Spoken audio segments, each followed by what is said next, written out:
আমরা এবছর নতুন একটি গরুর খামার শুরু করতে যাচ্ছি।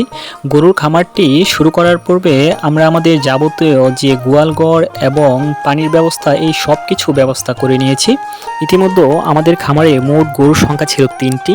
এখন আমি গতকাল আরও 4টি গরু বাজার থেকে ক্রয় করে এনেছি। এই 4টি গরু হচ্ছে আপনার বকনা গরু। এক একটার প্রাইস এক এক রকম পড়েছে, যেহেতু আমি প্রত্যেকটি বকনা গরু আলাদা আলাদা ক্রয় করে এনেছি। আমি আমার খামারের যে গোয়ালঘর আছে, গোয়ালঘরের আমি পরিবেশটা আপনাদেরকে দেখানোর চেষ্টা করি। তবে একটা বিষয় মাথায় রাখবেন যে আপনারা গরু খাবার জন্য যে চারিগুলো করবেন বা যে পাত্রগুলো করবেন, এগুলো অবশ্যই অনেক উঁচু রাখার চেষ্টা করবেন। আমাদের পাত্রগুলো অনেক নিচু হয়ে গিয়েছে, যার জন্য গরু ভালোভাবে নিচ থেকে পানি চুষে খেতে পারে না।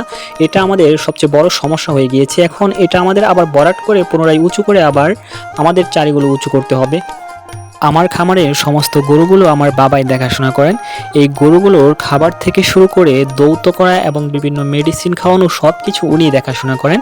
গতকাল যে আমরা বাজার থেকে এই 4টি গরু ক্রয় করে এনেছি, আপনারা দেখতে পাচ্ছেন একটি ফিজিয়ান আর বাকি 3টা গরু হচ্ছে আপনার দেশি।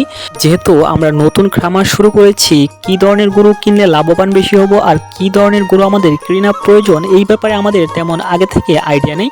তবে আমরা যেহেতু আগে থেকে আপনার একটা দুটো করে গরু পালতাম, ওই হিসেবে আমাদের আইডিয়া নিয়ে আমাদের গরুগুলো কেনা হয়েছে। তবে আমি এখন বলবো যে আপনারা যদি কোনো গরুর খামার করতে চান, তাহলে আমি বলবো আপনারা অবশ্যই প্রথম ছোট ষাঁড় বাচ্চা দিয়ে শুরু করবেন।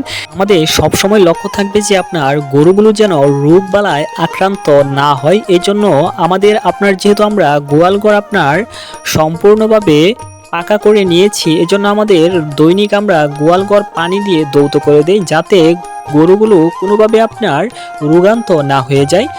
আমাদের পূর্বে যে একটা ষাঁড় ছিল, ওই ষাঁড়টি দেখার পর মনে হলো না, আমাদের মনে হয় ষাঁড় গরু দিয়ে খামার করা সবচেয়ে বেশি লাভবান হওয়ার একটা চান্স থাকে। আমাদের যে গোয়ালঘরটা, এই গোয়ালঘরটা আমরা এক পাশ থেকে উঁচু আরেক পাশ থেকে ডালু করে রেখেছি, যাতে আপনার দৌত করার সময় ওই পানিগুলো এই যে আপনার দেখতে পাচ্ছেন যে লাইন করা জায়গাটি আছে, এই দিক দিয়ে বের হয়ে সোজা বাহিরের দিকে চলে যেতে পারে। যেহেতু আমাদের খামারটা করেছি আমাদের বাড়ির পিছনের দিকে, এই জন্য আমাদের দেখাশোনা করা এই খামারটি সবচেয়ে বেশি সুবিধা হয়।